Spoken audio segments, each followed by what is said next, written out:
been trying to find you at school today. I have big news, and it's bad.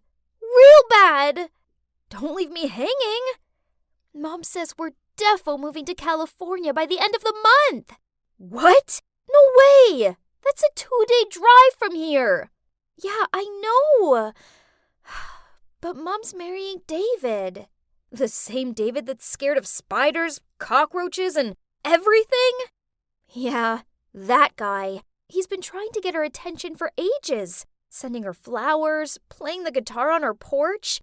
Then last week, he even climbed up the oak tree so he could hand her flowers through the bedroom window. Okay, that's kind of creepy. Ew. Tell me about it. But you know, the worst part is, I have to transfer to another school. No. Lisa couldn't move away. Who would I sit with at lunch? Who would I watch corny movies with? Ugh, we've been besties for years. We couldn't just be separated like this. No one would ever understand me like she did. We were like two halves of a whole. Her dad had passed away, so she only had her mom, while I only had my dad. And yep, that's my amazing dad. It's been just me and him for the past 10 years. I still remember that afternoon when my mom took her suitcase and left with another man. After that, me and Dad moved back here to our hometown, New Hampshire.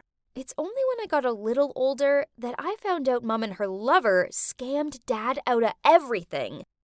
So Dad's been working his butt off to open his own repair garage to provide for us both ever since. It isn't fair. My dad's a hero, and he deserves to be with a better woman. Hold on. Yes, he deserves a better one. And who wouldn't be better than Lisa's mom? I needed to tell Lisa about my plan right now, so I immediately ran to my room and phoned her. Girl, I have the most genius plan ever to keep you and your mom here with me. Please, I'm all ears. Anything. I really don't want to move to Cali. Okay, listen. Let's set your mom up with my dad. He's a good guy, and that means we'll be sisters. We both squealed excitedly. Lisa always wanted to have a dad. A nice one, not that David creep. Ugh! I could see the envy in her eyes when I spoke about the funny pranks I played on my dad. Well, in contrast, my heart ached whenever she told me about the girly pamper days she had with her mom. Okay, first, research is important. We spent all night looking up their horoscopes, name astrology calculator, and even physiognomy. Whoa, they're a 98% match! But hey, nothing is perfect, right? Me and Lisa would make up for the missing 2%. The next day, we were both zombies due to the lack of sleep. But at least a proper plan had been set. I told Lisa to tell her mom, Mary, to come around on Saturday for my birthday. Yeah, it's not actually my birthday, but she's a presenter for a big news channel, so she's super busy. We needed to make up some special occasion, so she couldn't say no. Then I told my dad to prepare his signature dish to welcome my special guests. There's no way Mary could resist. That day, I was helping Dad with the ingredients when I heard the doorbell. I opened the door to see Lisa standing there with a pink frosted birthday cake. And by her side was her mom. Happy birthday, sweetie. This one's for you. Oh, something smells good. And so familiar. She continued. Hello? Mary? Jack? Why are you here? For Erin's birthday. And you? I'm her father. And FYI, today isn't her birthday. Yeah, jerk. Mary said under her breath while rolling her eyes. Excuse me? You dumped me for no reason. So what's that attitude? Oh, really? For no reason? My eyes darted from Dad to Mary. Huh? Why were they yelling at each other? This was very confusing, but I could guess that they used to date? OMG, what a small world. Okay, whatever, 'cause it's lunchtime now. And wow, Dad's legendary meatloaf smelled amazeballs. We sat down, and Mary glared at Dad as she took a bite of food. Then she blurted out, Oh wow, I guess some things never change, huh? Your food is still super salty. Oh really? But as I recall, someone still asked for seconds. Unbelievable. Excuse me, but do you know each other? Lisa innocently interrupted. There was an awkward silence. Then Dad said, Yeah, we do.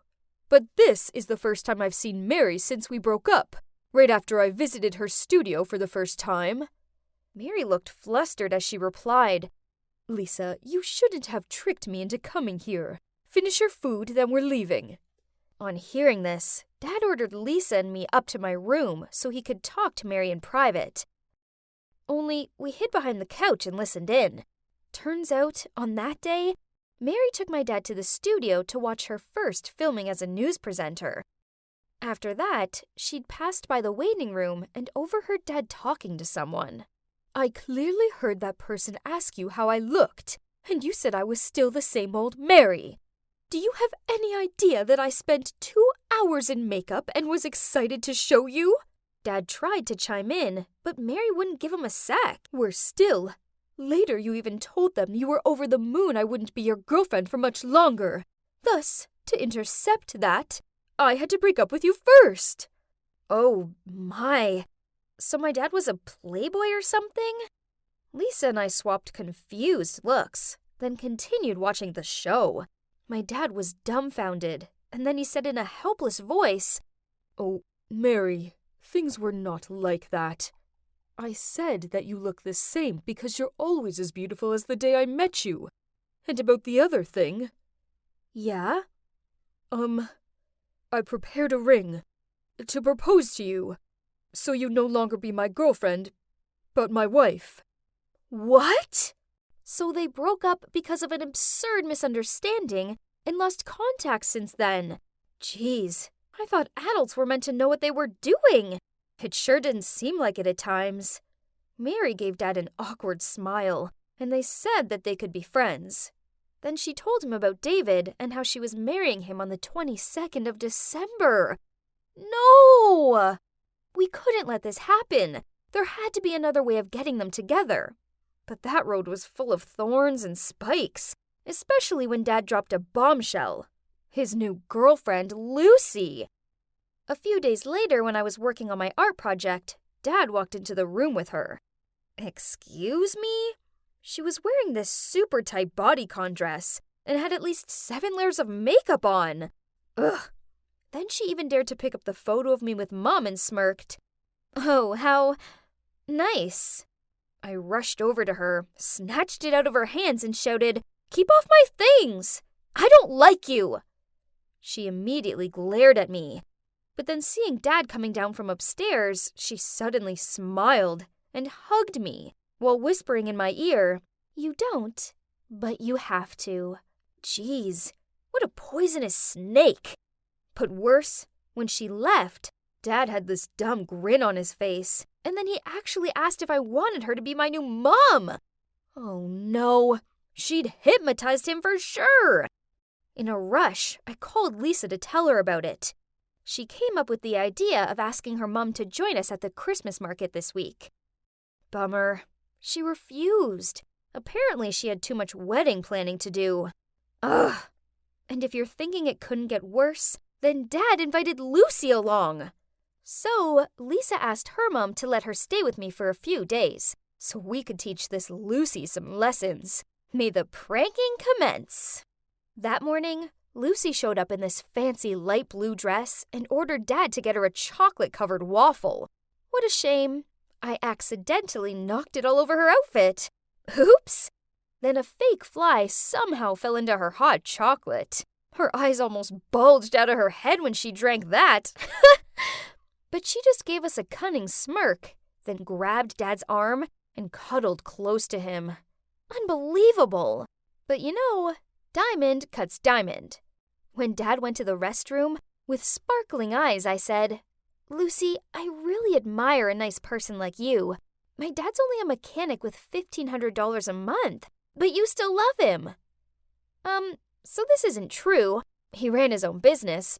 But anyway. No way! He looks rich, though. Oh, he probably was just desperate to catch your attention. He bragged a little bit. And you're proud of that? That's not funny, sweetie. I am out of your dad's league. There's no way I'm putting up with a brat like you for such a poor man. Right at that moment, my dad returned and, no surprises, they broke up. Now she was out of the picture, Dad was free to win Mary over, right? We three went home, and I noticed that Dad was acting weird. He kept on pacing by the door. Then, when Mary arrived to pick Lisa up, he leapt to open it and blurted out to her, "Have you thought any more about us?" She didn't say anything, but I noticed them exchanging these sorry looks. Their love for each other was so obviously real, as they knew each other since they had nothing. Yet they weren't doing anything about it. It was already December 20th, meaning there were only 2 days left till the wedding day. I couldn't let our plan fail like this. I immediately grabbed my phone to call Lisa, but the ringing was next to me. She'd left her phone at my house. Dang! Then the next morning, I walked by her house to go to school as usual, but no one was home, and she wasn't at school either. Oh my, had they moved to David's already? I told Dad this right away when I got home. He thought for a second and asked me to get in the car ASAP to go to California. So our bumper 2-day road trip began. When we reached the wedding venue, it was empty. Oh no, we were too late. Dad looked devastated, so I put my arm around him and started to lead him out of there. But then the receptionist appeared and said, "Oh, didn't they let you know either? The wedding's been canceled." Dad's face lit up, and we both raced over to the car and started the long drive back. Oh, it felt like ages in the car, and now it was just 2 hours until Christmas Eve. The roads were full of beautiful Christmas decorations. I looked through the windows and saw people gathering with their families, while Dad and I were driving nonstop. How sad. We drove straight to Lisa and Mary's, but they were out, so we sat in the freezing cold on their doorstep and waited. Dad dozed off, his head resting on my shoulder. Bless. Then I saw them walking towards us. Oh man, you should have seen their shocked faces. I shook Dad awake, and he looked over at Mary. She dropped her bags and looked at us astonished. Then Lisa told us the whole story. Turns out, on the way to California, they met 2 amateur robbers who forced them to get out of the car. Mary immediately pounded them with her handbag, while David ran off and hid behind a tree with Lisa. When the robbers scampered off, Mary told David everything from the bottom of her heart. That although David was wealthy, that was not what she wanted. Instead, she just needed a man who could support and protect her. She'd been flattered by his gestures of love, touched by his persistence, and thought that love could be cultivated. But things weren't as simple as that. So they broke up, and the wedding was canceled. Dad and I were stunned. Then, with eyes prickled with tears, my dad said, "Mary, I'm sorry for letting you go. But it's not too late, is it?" Right after, he pulled the old ring from that day out of his pocket and got down on one knee and said, "Mary, will you marry me?" She cried out, "Yes!" Both Lisa and I were bursting with happiness. So now we both have a mom and a dad, and we're pretty much sisters. Yay! This is the warmest Christmas ever. I entered the apartment to see 4 sets of eyes gawping at me. Hang on, I know Ned and Philip from my math class, and the girl currently giving me a snooty look while twirling her hair around her finger was Jessica. Well, I didn't actually know her, but her wealthy and snobbish reputation preceded her. Then lastly was that emo kid. What was his name again? Deciding to break the uncomfortable silence, I said, "Oh, hey, so guess you guys are also in detention?" No one replied, though they surely heard me. Whoa, okay. This atmosphere was tense, and I thought I'd always been the awkward one. Honestly, I don't even know why I'm being made to do this weird detention. all I did was accidentally and poorly throw the dodgeball in the gym teacher's face. Then, when I was about to apologize, my tongue slipped. But, aren't you supposed to be the toughest since you're the gym teacher? I mumbled. Naturally, she was livid, so I ended up in the principal's office, and he handed me a piece of paper with an apartment address on it and said, "Go here for your detention. You'll stay here until you've learned your lesson." Huh? What type of unspecific instructions were those? Before I could ask him any more, he shooed me out of his office. Now, here I am in this random apartment with these untalkative kids. As I looked at them, I couldn't help but wonder what they'd done to end up here, especially when Ned was an excellent student. Did he make the wrong move in the chess club or something?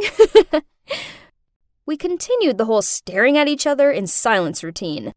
But then the door burst open and stormed in Gwen, our school's resident carefree tomboy. She sneered out, "Good evening, babies." Great! Now I was stuck sharing a living space with a girl renowned for playing pranks such as toilet papering the principal's car and filling the biology lab with live frogs. But seriously, how were we at her truancy level? Let's see who we have here. Gwen rubbed her hands as she walked around and stared at us.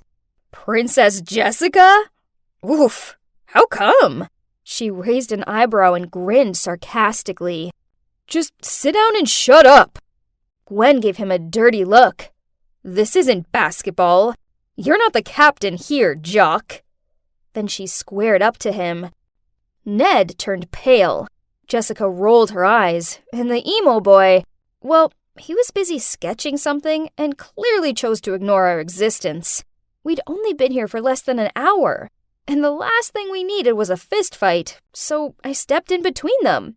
Pulling a wry face, Gwen said, "What's this? Little Miss Friendly?" Look, we're all stuck here and we don't know for how long, so let's at least try to be civil. Let's try talking it out. So, I'm Ashley, and I'm here because of a misunderstanding with a gym teacher and a dodgeball. Geez, nobody cares. I can't believe I have to be here with these people. Jessica stood up and left. Pff, I'm with Miss Popular on this one. Ned sneered before he also left. And the emo boy, too. Then Gwen rasped and disappeared. There was only Philip and me left in the room. He was meant to be handsome and stuff, but looking at him now, I didn't think so. Ugh, this awkward silence was insufferable. This was just like that movie, The Breakfast Club, but much worse, and in much longer time. Who on earth had to pack clothes for detention? I had no idea how long I had to stay here for. So I decided to go to bed. I walked into the girls' room to see that both of the beds next to the window were already occupied. Bummer. They'd taken the best spots. I reluctantly got into the only bed left and hoped that tomorrow wouldn't suck as much as today had. The next morning, I woke up to yelling. Huh? I rubbed my eyes and yawned. It was still far too early. I went out into the corridor to see what was going on and saw Jessica and Ned arguing over the apartment's only bathroom. Jessica wanted to apply her makeup, while Ned really needed to go. Then Philip watched on and butted in on occasion to say something dumb. Why don't you use some of your nerdy mathematics to solve your problem? The only reason you need to spend so long applying makeup is because you're ugly. Ooh, burn! Philip laughed. Suddenly, the bathroom door slammed shut. They rushed over to it and tried opening it to no avail. 10 minutes later, the emo kid stepped out. Jessica screamed at him. How dare you! My personal stuff is still in there. I watched on, wide-eyed. OMG! These people were ridiculous! How was I meant to live with them? In the end, we eventually came to an agreement about the bathroom's rule. It was first come, first serve, but each of us could only have the throne for a max 15 minutes. Being in such a small space with people I barely knew was always going to be problematic, but not having our phones as a distraction made it so much harder. We had one TV, but there's only one lousy channel on it. No one cleaned up. No one seemed to get along. Ugh, seriously? When will this end? All of the constant dirt and arguing was driving me nuts.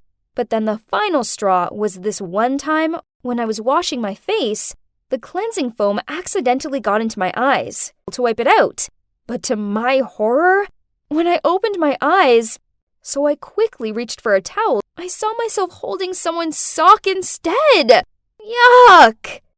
After that, I gathered everyone and threw the sock onto the floor and said, "We need to sort out order, as I can't live like this anymore. It's gross." Jessica snorted. "Who are you to boss around? No one cares what you think."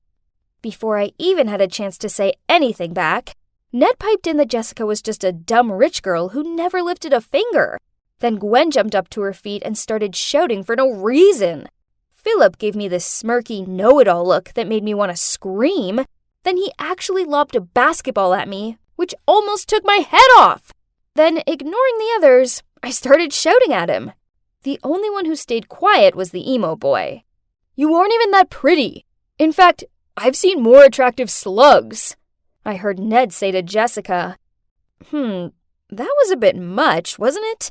I mean, it was obvious Ned only teases Jessica because he has a huge crush on her. Jessica huffed as she tossed her hair behind her back, then stormed off to her room. Man, this place sucks. At least lunchtime had arrived. So I made myself a delicious-looking burger, then quickly went to the bathroom. When I returned, I couldn't believe it. Philip was taking a bite out of my burger. I screamed at him, but then he shrugged, then said he'd make me a new one. And like a decade later, my replacement lunch finally arrived. And Philip was smiling at me strangely and watched on as I bit into it. Ew! I lifted up the top of the bun to see a raw piece of beetroot. Ugh.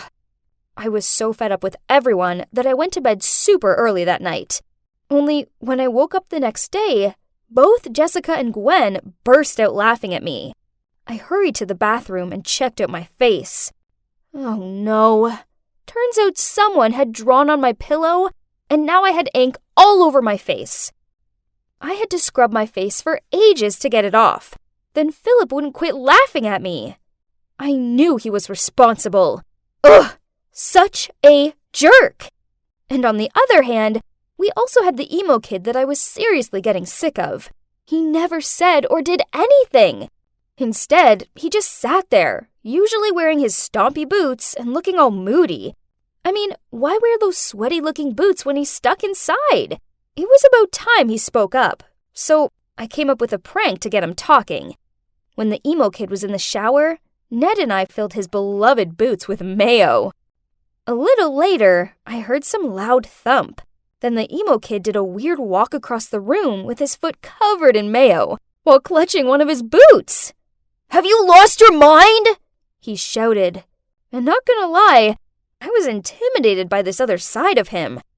Then out of nowhere, Jessica appeared.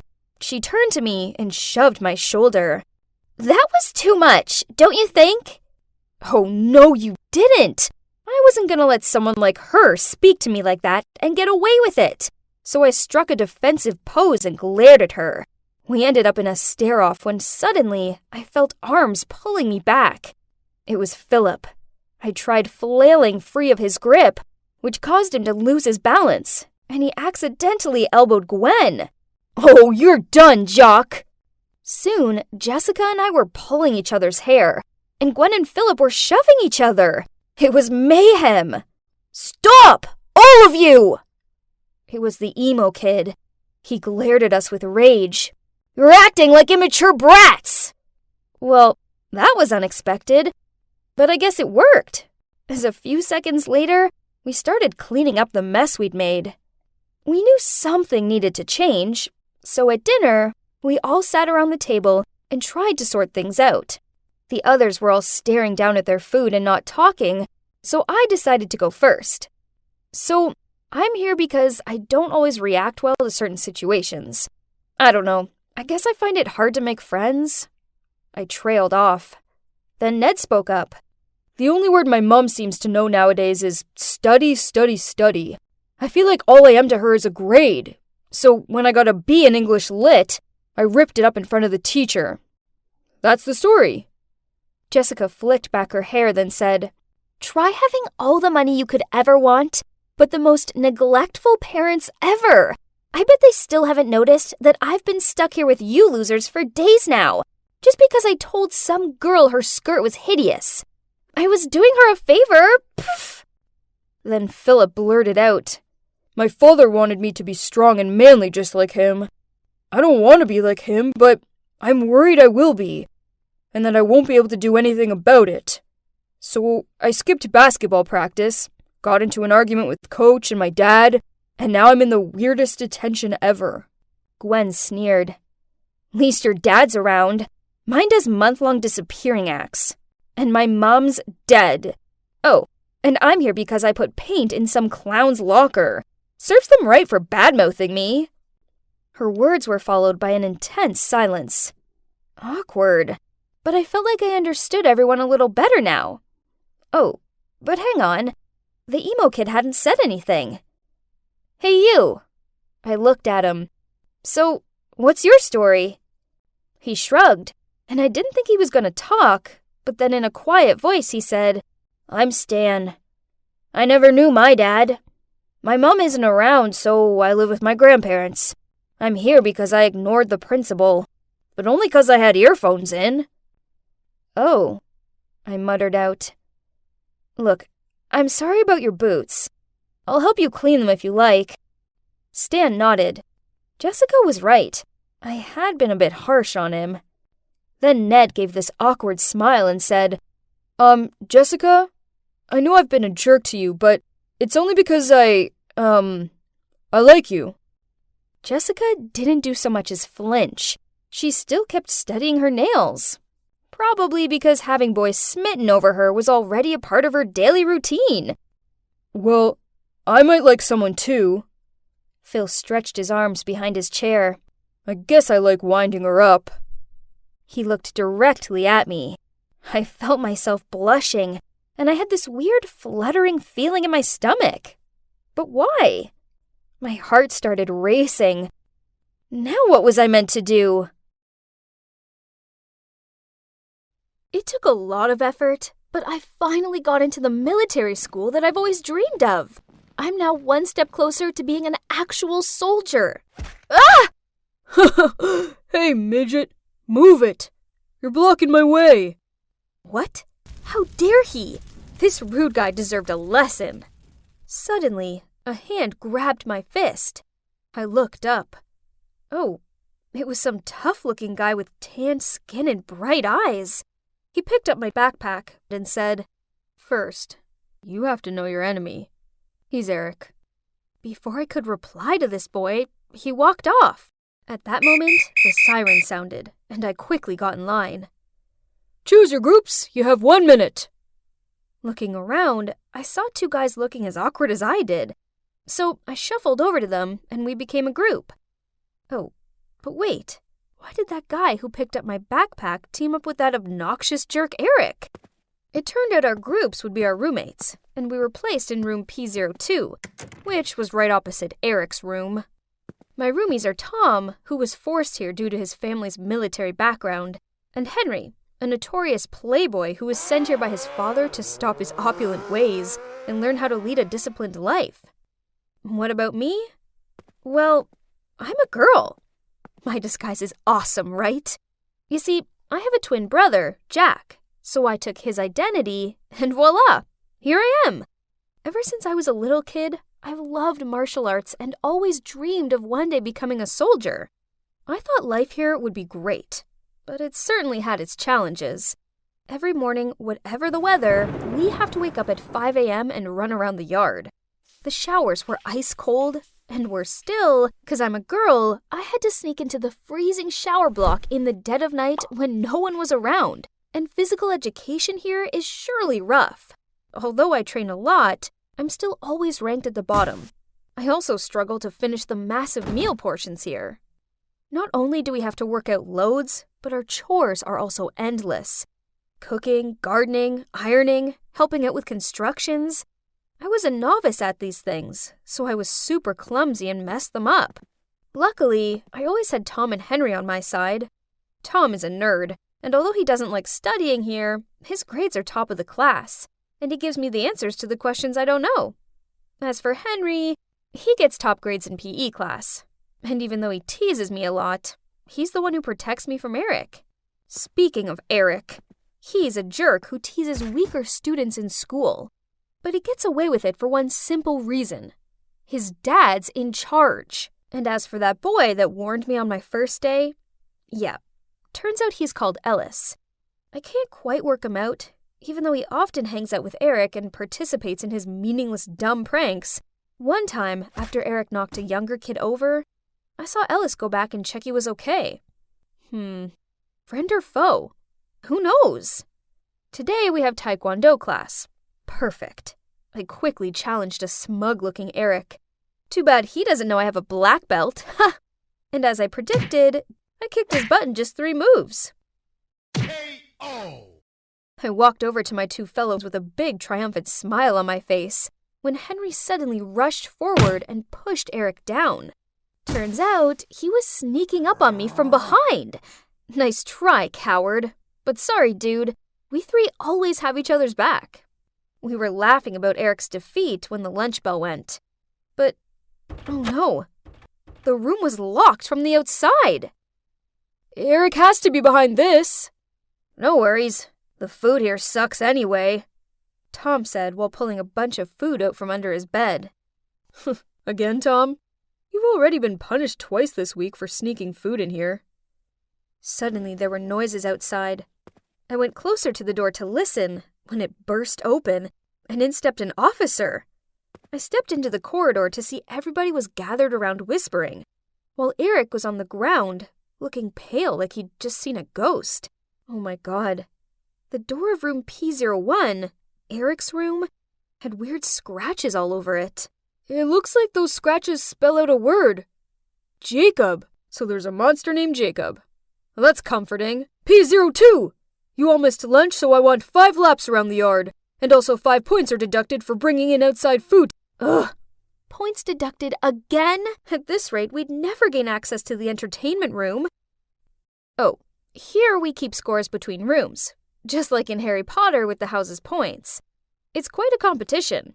At the end of the week, the room with the highest score gets access to the entertainment room. You know, watching TV or using social media are considered a huge reward in this strict school, but it's hard to earn points. Meanwhile, you can get them deducted for any reason. For me taking a shower at the wrong time, to Henry skipping theory lessons, and now Tom and his snacks. Ugh! What does Jacob mean? Anyway, seeing Eric freak out like that was hilarious. Jacob is a name. Don't you see that, Jack? He's Eric's ex-roommate. I heard that he's missing. Hey, Tom, is there anything you don't know? I see. But why did that missing Jacob scare Eric so much? We're never going to get into the entertainment room. It's all work, work, work in this place. Who cares about that stupid room? This weekend, there's a prom at the local girls' school. I have a step-by-step plan for us. We'll sneak into the school milk delivery truck to get there. Then I can finally talk to some lovely girls instead of those aunties in the kitchen. That sounds good.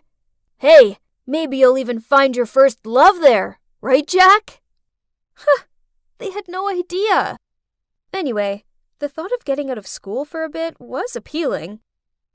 That weekend, Henry stole some of the gardener's casual clothes, and then we hid in the milk delivery truck to attend the prom. As soon as we got there, Henry had already got himself all smitten with a cute blonde, while Tom spent all his time debating World War II with a girl majoring in world history. As for me, I really enjoyed all those tasty cupcakes. But why wouldn't the girls quit pestering me? I guess it proves that I look quite manly, right? We gotta go.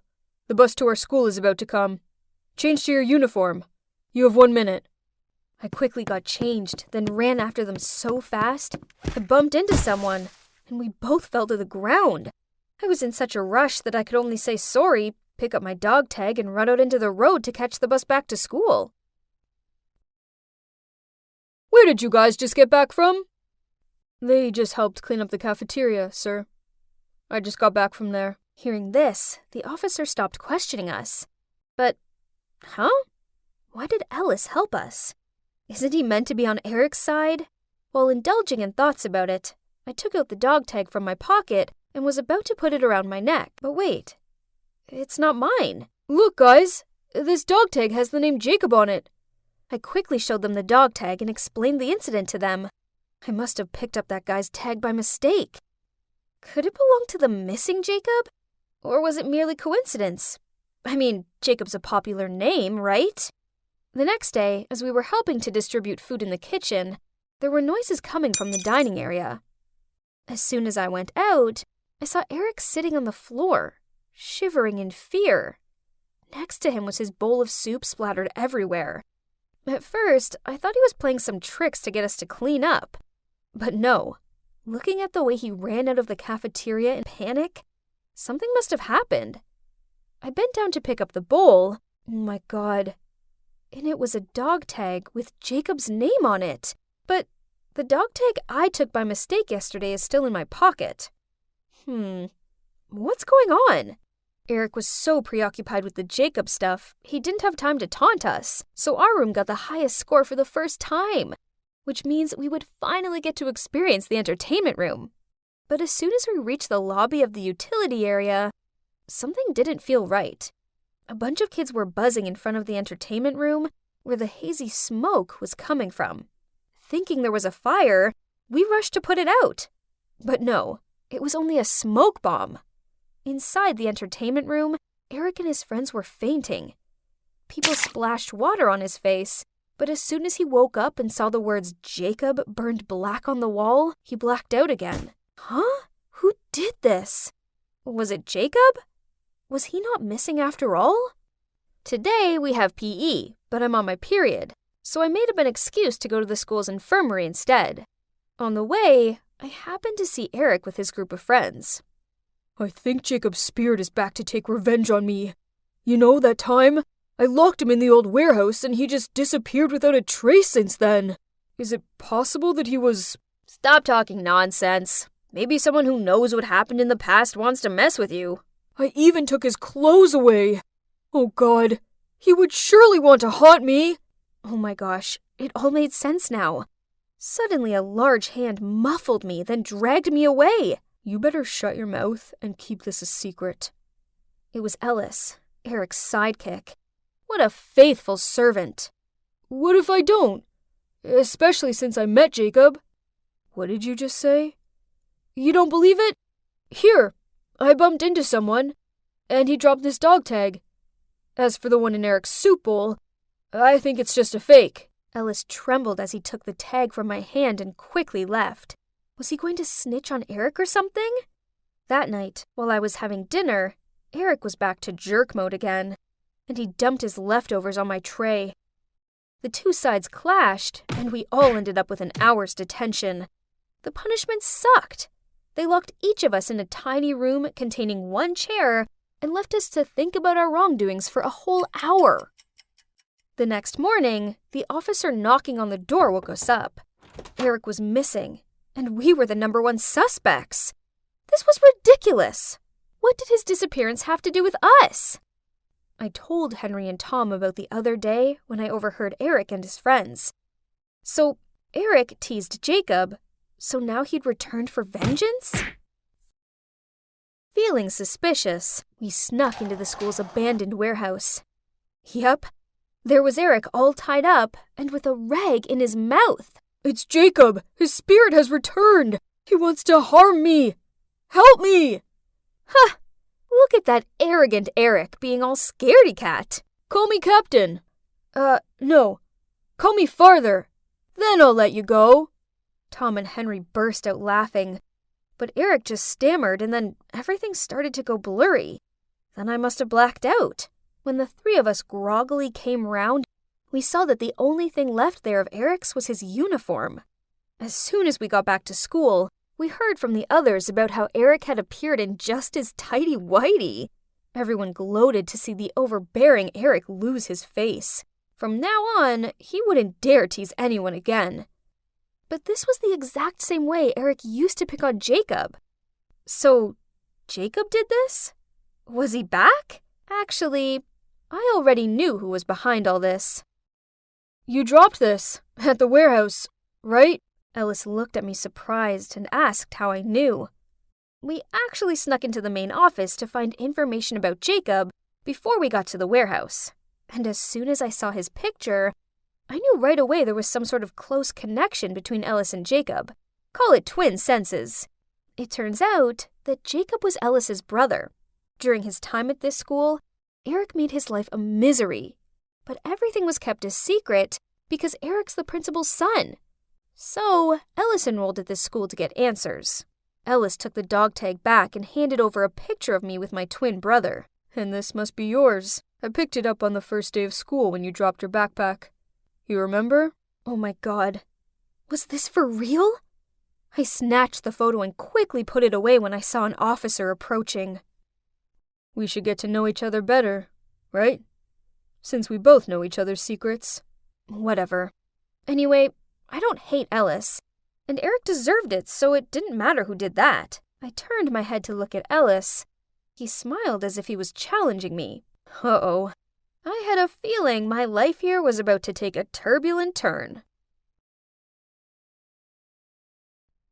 I was standing outside of college chatting to my friends when suddenly a police car pulled up, and from the car's window, a handsome police officer waved at me, then told me to hurry up. I excitedly waved back at him, said goodbye to my friends, and rushed to him in front of their admiring eyes.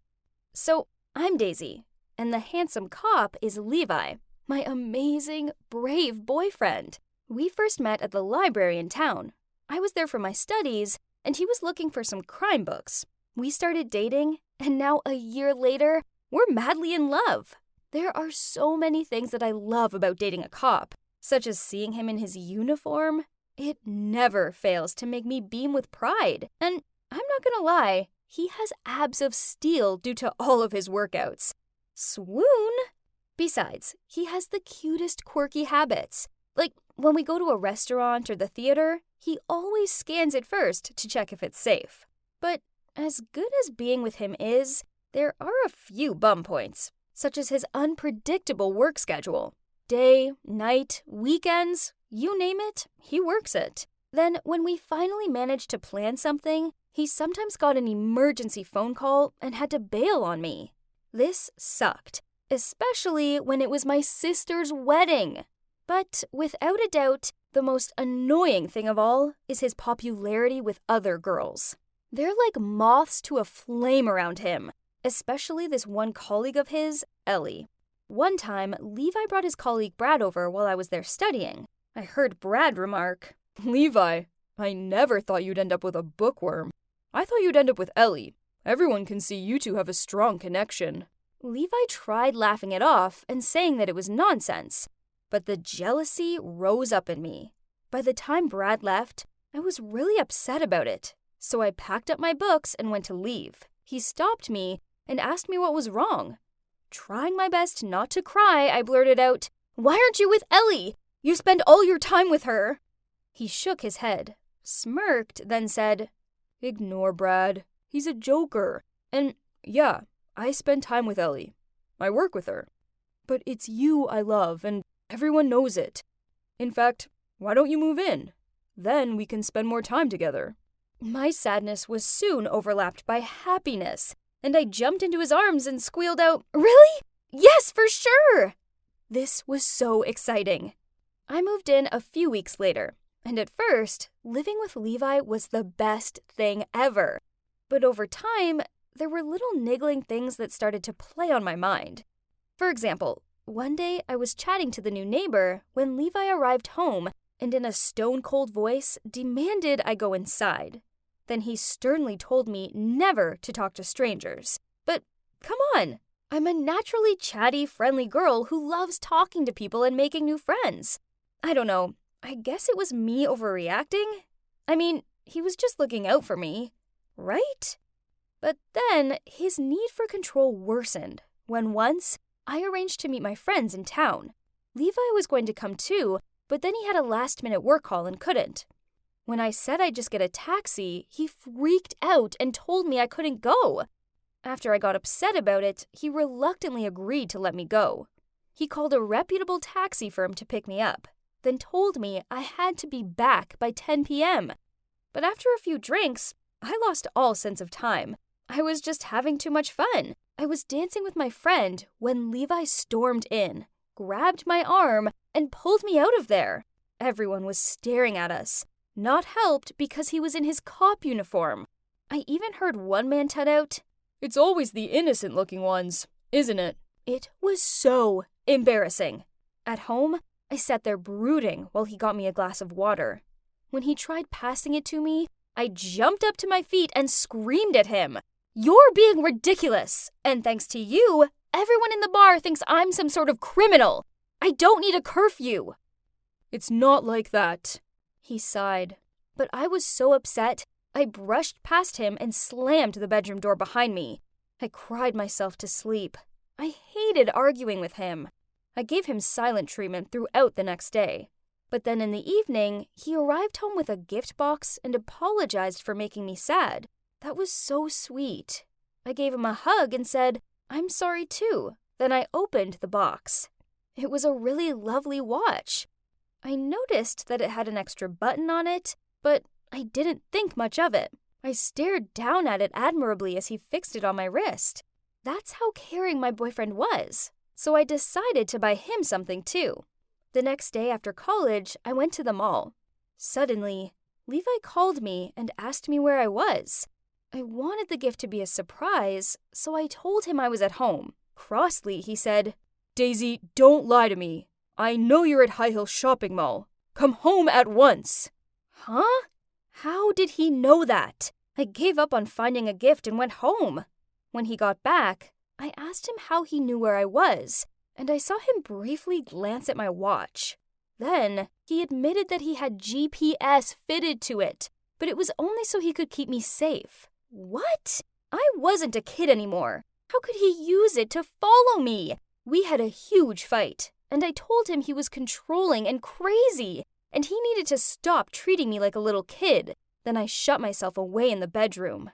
The next day, when I woke up, Levi had already left for work. I was so wound up, so I decided to go for a jog to clear my head. Obviously, I left the watch at home, and also my phone. When I got back, I was about to head for the shower when I heard my phone ringing. It was Levi. Then I noticed that I had 50 missed calls and a ton of messages from him. What? This wasn't normal. I'd only been gone for an hour at the most. Anyways, I put the watch back on, then suddenly the door banged open and Levi stormed in, and he yelled at me, "Are you okay? Where did you go? Why didn't you answer my calls?" This sucked, as I love him, but I knew I couldn't live like this anymore. So I told him I needed my freedom, then headed for the door. He looked so mad as he grabbed my hand, pulled me into the upstairs room, then locked me inside. I banged on the door and pleaded with him to let me out. "Daisy, trust me. This is for your own good. You're not safe out there." Then I heard his footsteps trail off and knew he'd left. I curled up into a ball and cried myself to sleep. When I woke up, it was getting pretty dark out there. I searched the room for something to help me and found a rope ladder. The perks of living with a prepared cop. I used it to climb out of the window, but as soon as I reached the ground, 2 men appeared. Then suddenly, the world turned black. When I opened my eyes, I realized that I was in a dark, damp room and I was tied up. The 2 men were sitting by the door and talking to each other. I began to panic. I'd seen enough movies to know that this was bad. One of the men looked over at me, and I quickly closed my eyes. But it was too late. He'd seen I was awake, so he walked over and said, "Ah, welcome back, sweetheart." Panicked, I asked, "Who are you? Why me?" He sniggered out, "Ah, yes. If only that boyfriend of yours was here, then we could ask him." Then he picked up his phone, and seconds later, I heard Levi's voice in the other line. "Hello? Remember me? We seem to have something of yours. I heard the fear in Levi's voice. Let her go! Your wife's death wasn't her fault. It's your fault she's dead. Now it's your turn to lose the woman you love. Come here alone if you want to see her face again. And don't even think about calling for backup. He hung up the phone, then peered down at me before he kicked the empty barrel next to me. I jolted back, and he laughed. It was terrifying. Not long after that, they dragged a beaten-up man into the room. Levi! Oh no! Levi managed to look at me, forced a smile, and slurred out, My flower girl. Don't worry, I'm here now. The gang laughed at this. Then he stopped in front of Levi and said, I think you and me need a little chat. Let's call it man business. I knew I needed to find a way to help him. But what? That's when I looked down at my watch. It already had GPS, so perhaps the extra button did something. I struggled to press it, which wasn't easy with roped hands, trust me. But eventually I managed to. By this point, Levi was unconscious, and I started sobbing. I didn't want to lose him. Not like this. The one man set something up next to him. Oh no! It was a bomb! He sneered out. You have 30 minutes left to say goodbye to your lover, boy. Then the man left. I called Levi's name and sobbed out how I loved him. I honestly thought we were both going to die there. And watching the timer count down to our doom was the worst feeling ever. Suddenly, the door burst open. At first, I thought it was those men back again. But instead, Brad and his team rushed over, saw the bomb, then quickly got both me and Levi out of there. I was pushed to the ground just before there was a big bang, and the house exploded. On the way to the hospital, Ellie explained everything to me. So, turns out this involved a difficult criminal case that happened last year. Levi had been investigating a group of drug dealers, but an incident happened, and the gang's leader's wife accidentally fell from the building and died. They arrested most of the dealers, but some got away, including the gang leader. Then recently, Levi had received images of me outside college and our house from them, and took this as a threat to my safety. Well, that explained all of Levi's controlling and weird behavior. I felt so bad for misjudging Levi. He was the sweetest, bravest man, and I loved him so much. I stayed by his side as he recovered in hospital. Then one day, he finally opened his eyes, looked at me, and muttered out, There's my flower girl. I hugged him, gently, of course.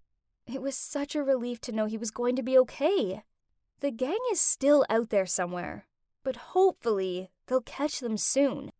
I do worry about it, but it's okay, as I know I have Levi to protect me. After all, he's my real-life action hero, and I know that with him by my side, we'll get through anything.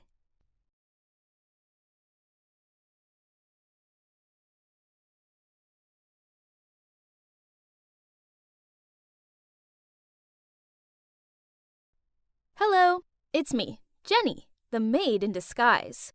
If you're wondering why a rich girl like me chose to be a maid, then it sounds like you haven't watched the dramatic episode 1 all about my turbulent time in this house. You should totally go and check it out. I had my dream acting role to get, so what better way to understand the mindset of a maid than to live the life of one? So that's why I'm here, working at the director Lucas's house. Unfortunately, it wasn't all smooth sailing, as his spiteful daughter Lily found out my secret, and now she was intent on making my life a misery. Jessie, Miss Hemingworth is asking for her tea. You see, I was already having 1,000 things to take care of, since tonight the director's throwing a party for the movie's crew. And still, Lily wouldn't give me a break with all of her annoying orders. As soon as I put the tea tray down in front of Lily, she looked at me disapprovingly, then took the dish towel from the tray and wiped the lipstick off my lips. Maids have no use for makeup, do they, Jessie? Or should I say, Jenny? Are you trying to seduce my Jack? Stay away from him, else I'll make you pay for it. I leaned close to Lily's ear. Hate to break it to you, but Jack's the one who can't seem to stay away from me. Apparently, you aren't as attractive as a maid, huh? Furious, Lily knocked over the teacup, causing a few drops of hot water to splash onto my hand. Right at that moment, Jack passed by and rushed over to me. Are you okay? Let me look at that. I'm fine. Please go away. I don't want my mistress to misunderstand. Jack helped me up, then turned and gave Lily an opposing look. I didn't do anything. She's just faking it. Without letting her finish, he led me into his room. Gee, Lily sure looked mad about this. I honestly wasn't that hurt, but Jack still gently took care of me. He even softly blew on my hand to help relieve the pain. Can't deny that I was a little moved by his gestures. To be fair, he is handsome.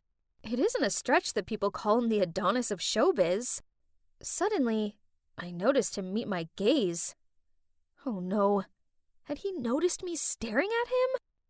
Why are you looking at me in that way? You're not even blinking. Then he leaned towards my face. Was he going to kiss me again? I quickly covered my mouth with my hand, and he just shook his head and laughed. What do you think I'm gonna do, huh? I leaped up and raced out of there. Whoa, my heart has never pounded so fast. I composed myself, then went downstairs to continue working. But, well, look who's here again. Surely Lily started to boss me around anew as soon as she saw my face. The night fell, the guests started to arrive, and so the party could finally get started. And while serving everyone drinks, I kept my ear open to catch all kinds of gossiping about the play. Meanwhile, Lily was practically glued to Jack's side. She clearly wanted everyone to think that they were an item. She waved me over, but as I neared her, I noticed her stick her foot out to trip me up. Okay, fine. If she wanted me to fall, then I'd fall. So I purposely fell and spilled red wine all over her beloved bespoke dress. She looked like she was going to internally explode, but I just apologized profusely as I helped her up. Lily got the hump, then went upstairs to change clothes. With her out of the way, Jack asked me if my hand was okay. Was he really worried about me? He gently held my hand to check, then even dusted off my clothes. I gave a shy smile and was about to thank him, but he had already turned away to greet Siren, this beautiful emerging actress. Unbelievable! As I watched him lead her over to the dance floor, I felt so foolish for ever believing a guy like him was capable of having sincere feelings. I angrily left when the housekeeper insisted I fetch more chairs for the guests. Ugh! Being a maid is really miserable. You don't even have time to be upset. As I hurried to the storage room, I saw Lily standing in front of the director's study room, looking sneaky. What was she doing? I cleared my throat, which startled her and caused her to drop her phone. Oh boy, when she spun around and saw me, she sure looked mad. She ordered me to carry her dress, but I told her that I had to finish the housekeeper's task first. Be quick! Meet me by the pool! Then she stormed off. Curious, I peeked through the gap into Lucas's office and saw Mrs. Sharma in there with him. Was Lily eavesdropping on them? After that, I had to carry the train of Lily's dress around the party. Indeed, a showy girl. But her plan to punish me wasn't working, as everyone seemed to pay more attention to me than to her. I even overheard some of them whisper that I was pretty, which made Lily screw her face up in annoyance. Then, when we were by the pool, she ordered me to fix her hair, but then she suddenly swung her hands out, which caused me to lose my balance. Panicked, I grabbed onto Lily's dress belt, and we both gave horrified looks as we fell head first into the pool. Lily intentionally pushed me for everyone to laugh at anyway, so fine, an eye for an eye. Seeing as Lily was like a buoyancy aid in that OTT dress, I pretended that I couldn't swim and clung to her, then pushed her head down several times. Suddenly, someone jumped into the pool and pulled me up. It was Jack. For someone who can't swim, you sure don't seem that freaked out, huh? Next time, try acting more realistic. Geez, Jack saw right through me. I shyly made an excuse to go change clothes and left. Thank goodness, that chaotic party was over. It was absolutely exhausting. Still, I couldn't stop thinking about Jack and how he always seemed to appear at the right moment. I suppose his actions really touched me. However, there's a chance that he was just using me to annoy Lily, right? She definitely wouldn't let me off this time. Speak of the devil. I forbid you from talking to Jack ever again. You've probably forgotten my warning. My dad's at home right now. Should I go talk to him? Do what you want, but I'm sure the press would love to see some unflattering photos of you. And do you remember how that one time you pretended to be sick in order to avoid participating in a charity program? You dared to sneakily take photos of me? It's you who went through my stuff first. I have no interest in Jack, but no way will I ever sit back and let you control me again. Okay, fine. As long as you don't hover around him, I'll leave you alone. My dad told you to bring him some tea into his working room, so better hurry up. Lucas wants to drink tea while working? Okay. I carried the tea tray upstairs and quickly hid in a room near his office. After a while, I saw Lily come up and put her ear close to the door, muttering, "Why hasn't Dad yelled at her yet? Is she flirting with him again? This fox!" Then she immediately flung the door open, thinking she's going to catch me red-handed. You see, I know that Lucas only drank coffee while working, and also he hated being disturbed. At this point, I slowly entered the room and saw him shouting at his beloved daughter. I already said that no one could enter this room without my permission. I pretended not to understand what was going on at that time and hurriedly placed the tea tray on the table. Sir, Mistress ordered me to bring you some tea. Both of you get out! Now! Lily glared at me angrily and walked out. It serves her right for trying to get me into trouble. It's crazy how fast time flies. The last day of casting was the next day already. I stayed up late to practice some more, when suddenly Lily burst in and tore up my script. I forbid you to audition for this role. It'll be mine anyway, so just give up and save yourself the humiliation. Poof!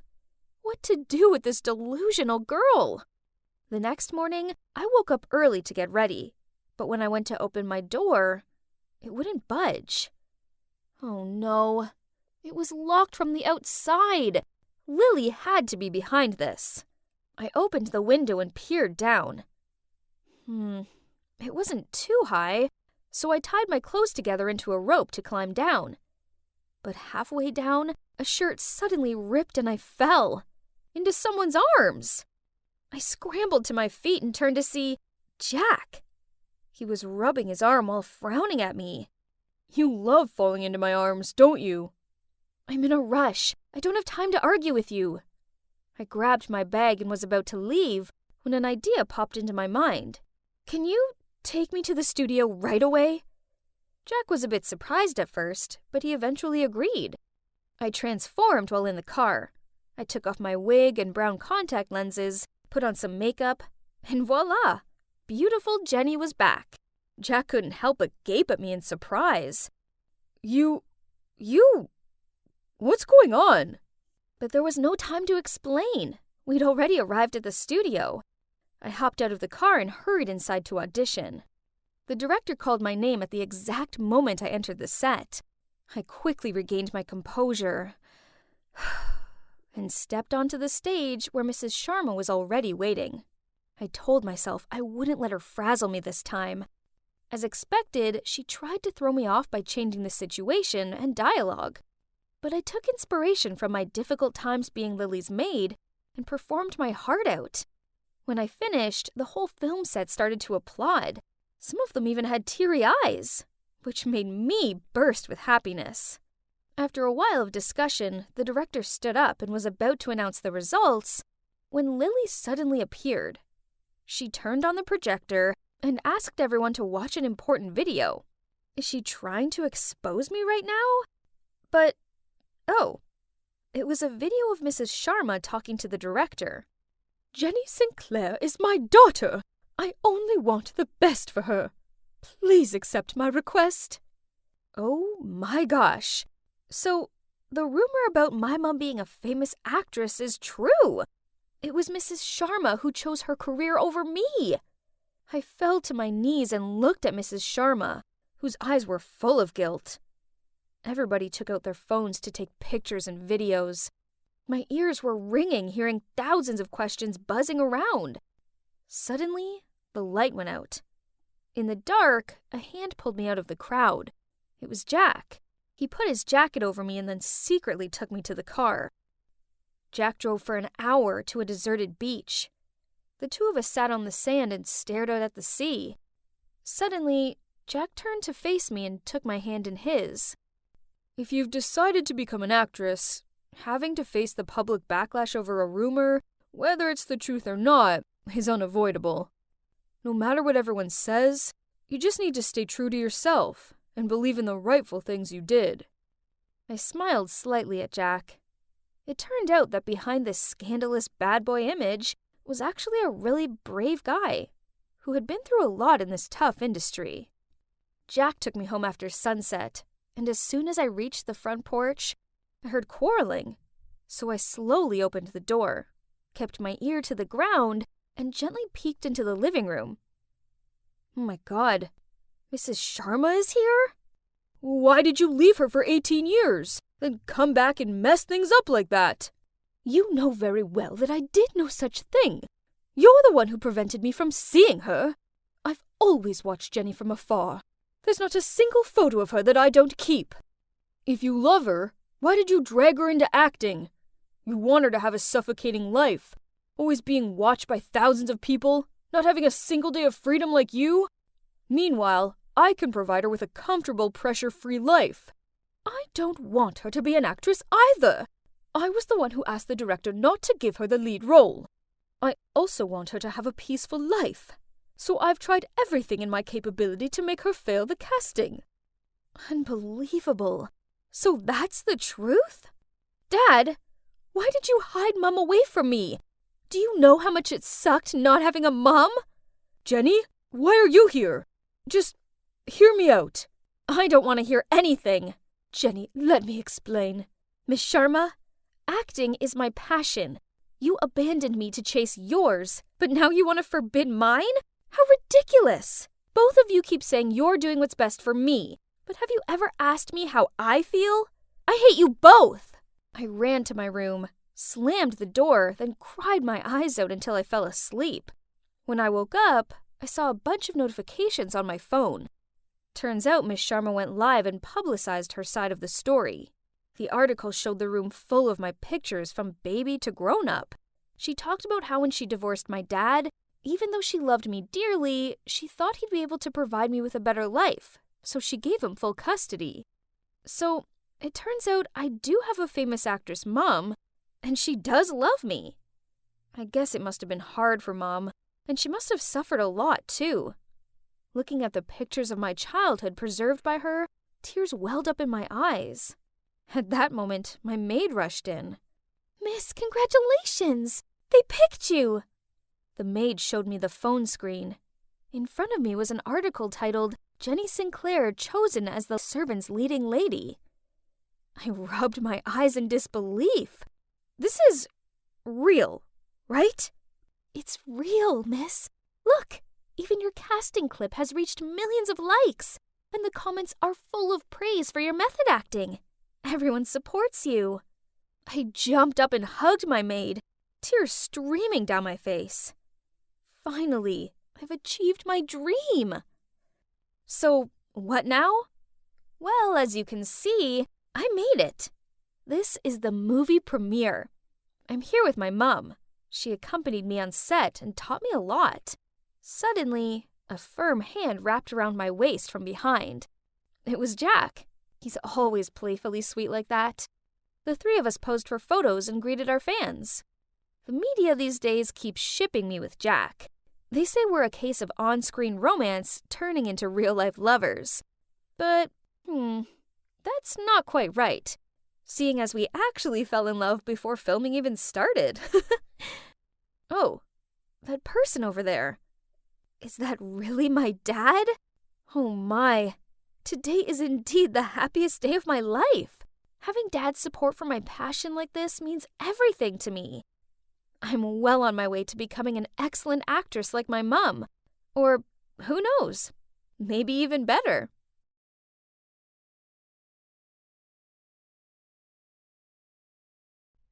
This was my first day at my new school, and so far, it was going pretty well. Can you believe the principal himself was giving me the guided tour, as well as showering me with praise? Amber, with your impressive grades and outstanding academic achievements, you'll fit in nicely here. This is Leo, my son. He's another excellent student here, and he's going to show you around. Leo looked at me from head to toe, then smiled and winked at me. Huh? Was he checking me out? And here's the library. Maybe we could study here together sometime. Sorry, but I prefer to study alone. Right at that moment, a guy walked past us to the librarian's desk. Oh my God! He totally had this whole cool bad boy look going on. I zoomed in to see what book he was holding. The Orion Mystery? Wow, nice taste. I've been really into ancient stuff these days too. Leo must have noticed me staring at that guy, as he snidely said, I'd steer clear of the likes of him if I was you. His grades are pathetic, and he's probably only in here so he can take a nap. He's below your league, while I'm far more suitable. Thanks for showing me around, but seeing your smug and scornful attitude towards others proves otherwise. Then I left, leaving a stunned-looking Leo behind. I found my class easily enough, even without Leo's help. And my desk, yeah, there was no missing that. I mean, the huge bouquet with my name on it and a welcome hamper full of candy was a dead giveaway. And apparently, it was from the principal. Whoa, I knew he was glad I was here, but wasn't this a bit too much? Anyway, I shared all the flowers and candies with my classmates to get to know them better. So far, so good. And these two sweet girls, Jane and Ellie, walked to the canteen with me and showed me how to get the lunch tray using my student QR code. But then they pointed over to a group of students sitting next to the window and told me to go sit with them. Huh? Why can't I sit with you? You're not one of us. Then they went and joined another group. What did they mean by that? I looked around and noticed there were two menus. A delicious-looking one on the red board, and a bland one on a blue board. It seemed the boards correlated to the trays, as more kids than not had the blue trays with the dull foods. I took my red tray full of tasty food and walked over to the window, where all the kids were sitting with red trays, including Leo. There's something really strange about this school. I was pretty awkward and didn't know what to do when I saw the Orion mystery boy walking in with a blue tray. So, without thinking, I approached him. I saw you this morning in the library. You were checking out my favorite book. So, should I return the book or what? No, I just want to make friends. Stop hanging out with this loser. A straight-A student like you should sit with us. We're different. See? This was so stupid. So I told Leo I didn't need colored trays to tell me who I could and couldn't talk to, and that I was fully capable of making my own mind up. Leo and his friends looked furious, while the Orion mystery boy just grinned. Suddenly, a girl in the group spoke up with a super cold tone. Don't worry, Leo. This new girl will soon figure out what losers they are. Then she signaled for the whole group to leave. After that, the Orion mystery boy and I started talking. And he finally told me his name. It's John. The blue tray kids were really nice. Way nicer than the red tray ones. I asked John what the deal with the trays was, and he said that this school divided its students into two groups.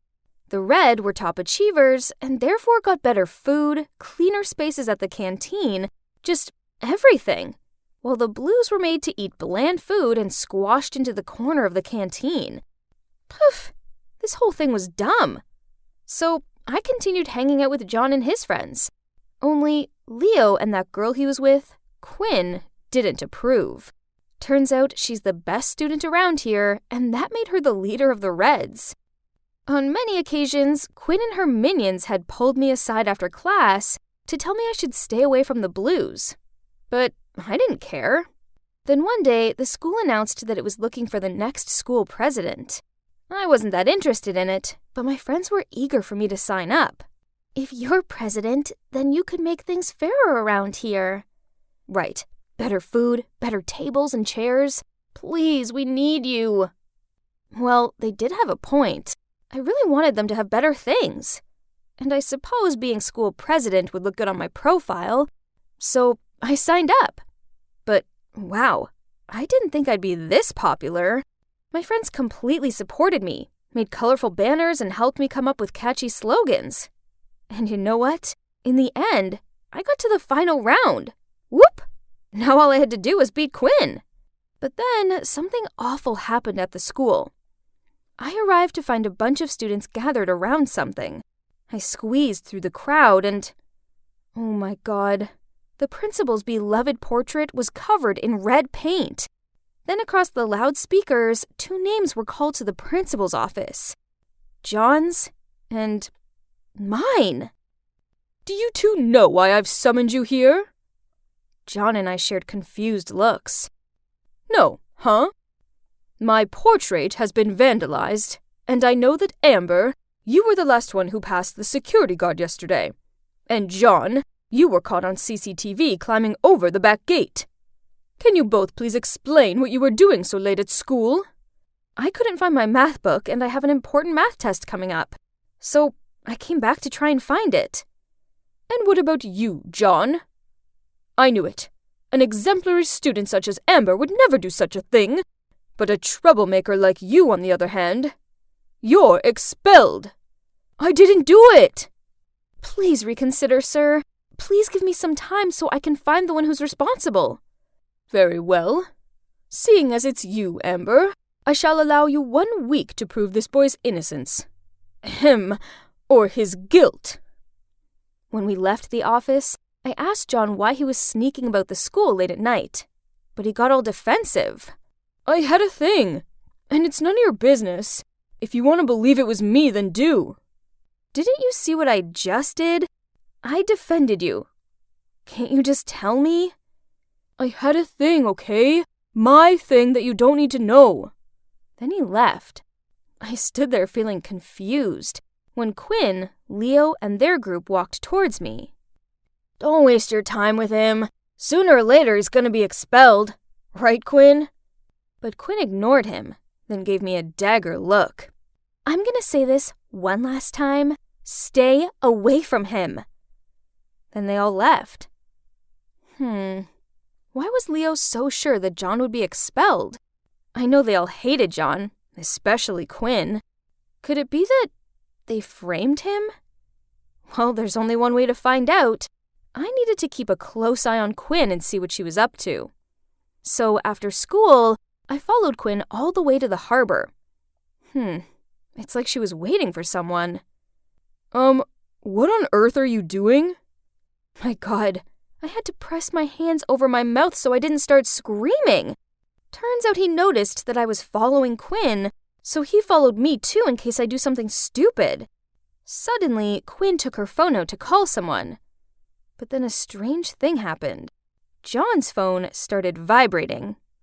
Why is Quinn calling you? John took his phone out and showed me the screen. It's just my mom. And when I turned around to see what Quinn was doing, she'd gone. Ugh, I lost her. I've been following Quinn for a whole week, but it's led to nothing. I was so deep in my thoughts that I accidentally dropped someone's backpack and all their stuff fell out. Ugh, it's Quinn's. Better pick everything up before she comes back. But then I saw something that caught my attention. It was a receipt for red paint. Jackpot. I knew it was her. John was skipping classes today, so I took a detour to his house after school to tell him. Huh? Why was Quinn standing outside his door? There was something seriously fishy going on here, so I followed them. They stopped at an abandoned house nearby, and I eavesdropped on their conversation. I think Amber knows something. Last time, we were lucky she didn't catch us dating at the harbor. But this time, what if she finds out? I've been working so hard for this school president campaign. I knew she'd go back for her math book. It would have been fine if the school didn't have that new camera at the back gate. Tomorrow I will confess to the principal that I did it. You didn't do it yourself anyway. Oh God, I couldn't believe it. Turns out Quinn was meeting John at the harbor, so when she called someone, it was actually him. But being an expert at this secret dating game, he had her number saved as Mom. They were hiding their relationship this whole time. And worse, they tried framing me so Quinn would win the election. Unbelievable! I couldn't stay quiet any longer, so I stepped out in front of them, told them I'd heard everything and that I was going to tell the principal. Then I ran off without letting them say a word. The next day, I was en route to the principal's office when I passed Quinn tearing down her election posters on the wall. Why are you doing that? It's okay. I know I don't deserve to be school president. I thought you wanted to be president more than anything in the world. Why else would you play dirty tricks on me? So, Quinn explained to me that she was running for school president to eliminate the discrimination here, so that she didn't have to hide her relationship with John any longer. Oh, wow. I didn't know. I didn't expect her to have such a meaningful motive behind all this. My plan was just to fight for better things for the Blues team. But man, Quinn had a vision to change this whole school. Impressive. And there's one more thing. Since you're the principal's favorite student, we were afraid that if you become school president, despite your best efforts, things here would only get worse. So there was no other way for us. We had to. I'm sorry. It seems like I misjudged Quinn, and I didn't want John to get expelled, so I said that I'd take the blame for the portrait incident. But it's all my fault. You don't need to do that. No worries. I'm sure to ace the math test and win a prize for the school, so there's no way he's gonna punish me. So at recess, I was heading to the principal's office, but before I could get there, I found myself being dragged into the janitor's closet. Oh, it was John. He was feeling guilty and didn't want me to take the fall. I was about to reply to him when I heard two familiar voices in the science room next to us. It was Quinn and Leo. Oh my God, we could hear them clearly through the ventilation hole. I can't believe it worked. Amber is such a fool. There's no way she'll be allowed to run for president and victory will be mine. So, are you really going to remove the division between the two groups just to freely date your stupid boyfriend in public? Are you fooled by that too? Of course I won't. No way. That was only to trick Amber and John. What I'm gonna do is make sure all troublemakers are gonna be kicked out of school. What? I got played? Again? Ugh! I turned to John and, oh man, he looked disappointed. Don't worry. I know a way to get back at them. On election day, Quinn gave her speech, and unsurprisingly, she went on about how the red group brings more to the school and therefore deserves their privileges. She really believes she could make a fool out of this Amber, huh? When I stepped out on the stage, her jaw dropped. Yeah, Quinn, I didn't confess to the principal. Giving speeches in front of a crowd wasn't something new to me, so I was super confident. I'm sure you're all aware of how this school operates. We're divided into two groups and get treated very differently. What I see here is discrimination and prejudice, when in reality, this should be a safe place for all students to strive and reach their full potential. So, I'm standing here today to tell you that if you choose me to be your next school president, I will break the barrier. Let's say goodbye to red and blue trays and hello to fairness and equality. After my speech ended, the crowd went wild. Wow! And surprisingly, some of the red group were cheering me too. You're probably wondering why I didn't expose Quinn in front of the whole school, right? As I see it, she'd had a massive reality check, so I think that was enough. I also spotted the principal quietly sneaking off with his head down, in the midst of cheers the whole school gave me. Could you guess who won? Yeah, me of course. John came on stage and handed me flowers in front of a furious-looking Quinn. I walked towards her and whispered, "Let's see how you're gonna get rid of the troublemakers now." She just sneered at me, then stormed off the stage. Later, we heard that Quinn confessed all to the principal. Then she transferred to another school. What about me? Well, after I became school president, I stuck to my promise and began making some serious changes to the unfairness of the school. And John, did we become a couple, you ask? Oh no, we're just close friends. You are probably wondering why all eyes are on us. This is nothing new. Actually, this pretty much always happens when we walk through school together. Look, they're truly the high school version of Kim K and Paris Hilton, aren't they? Agreed. They're quite charming. Yeah, that's us. I'm Robin, and the Hilton to my Kardashian is Allison, my BFF. Don't let her snooty look fool you. She's actually a really nice girl who's always there for me. I never had to worry about a thing being with her. We've basically been inseparable since forever. Ugh, Candace, you so did that on purpose. Oops, sorry. It's just too hard for my eyes to notice something as lame as you. Oh, really? So it has nothing to do with the fact you're afraid I'll take your cheerleading spot and beauty queen title? As if. You're no competition for me. This wasn't a new thing. Because Allison is so beautiful and talented, she often gets into altercations with the jealous mean girls. Now, thanks to the Candace drama, we're late for class. We were hurrying along the corridor when suddenly Allison stopped. A poster caught our eyes. It was for the contest to find the new cheerleading captain. Perfect! I can't wait to win and wipe that smug grin off Candace's face. You're gonna register too? Of course I am. I'm gonna teach that girl a lesson. Just you wait and see. Oh, snap. The truth is, I had also signed up for the competition and was waiting for the right time to tell Allison, but who knew she would suddenly become so determined to win this? If Allison found out I was going to be her rival, what would she think?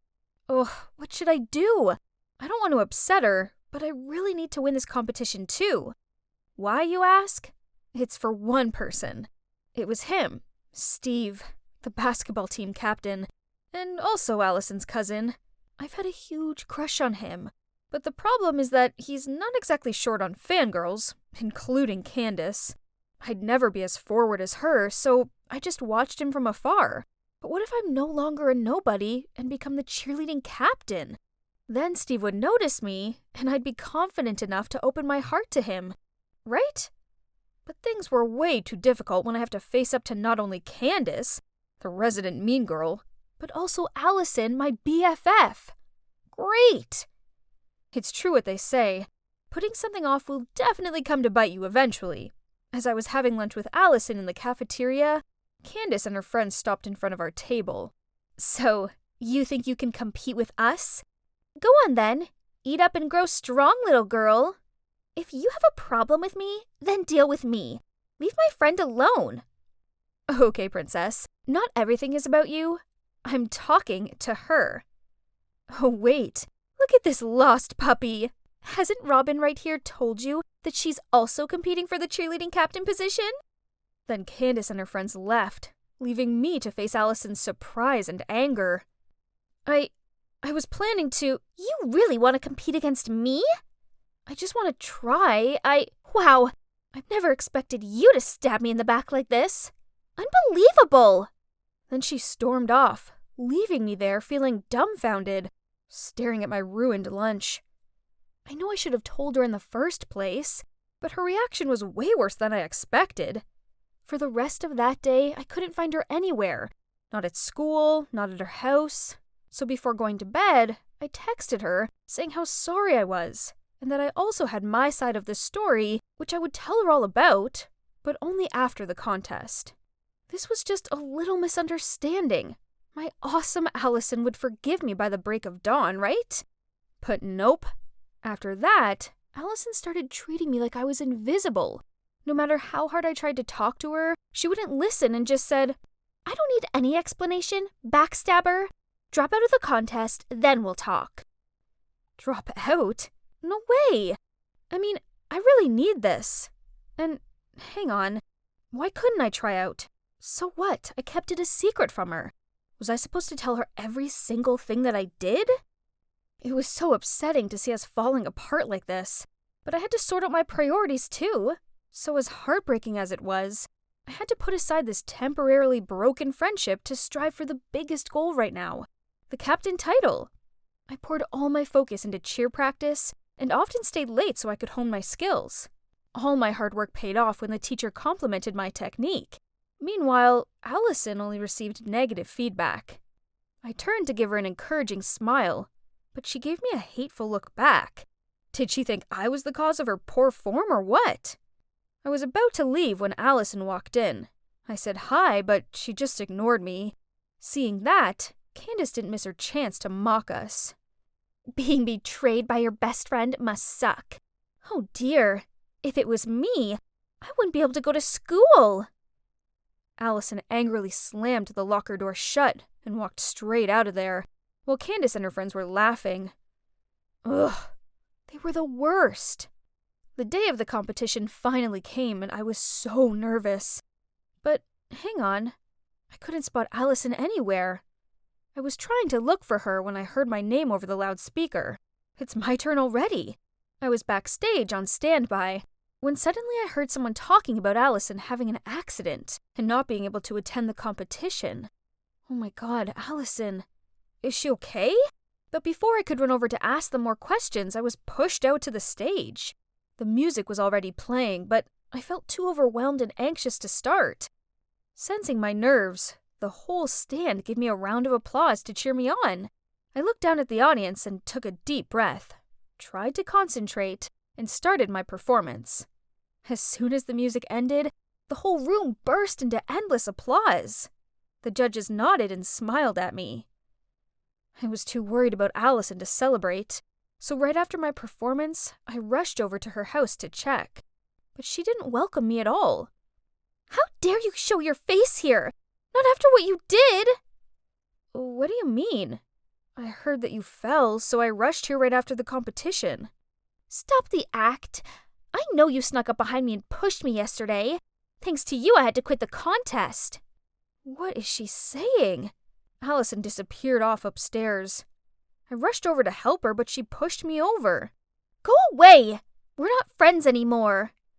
I was so upset that I burst into tears, and when I got up from the ground, I saw Steve standing at the bottom of the stairs.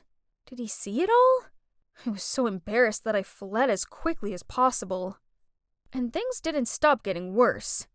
I've never been so scared to go to school before in my life. It's all thanks to the school forum post accusing me of pushing Allison. Now my voting rank has dropped, and kids I don't even know are giving me dirty looks.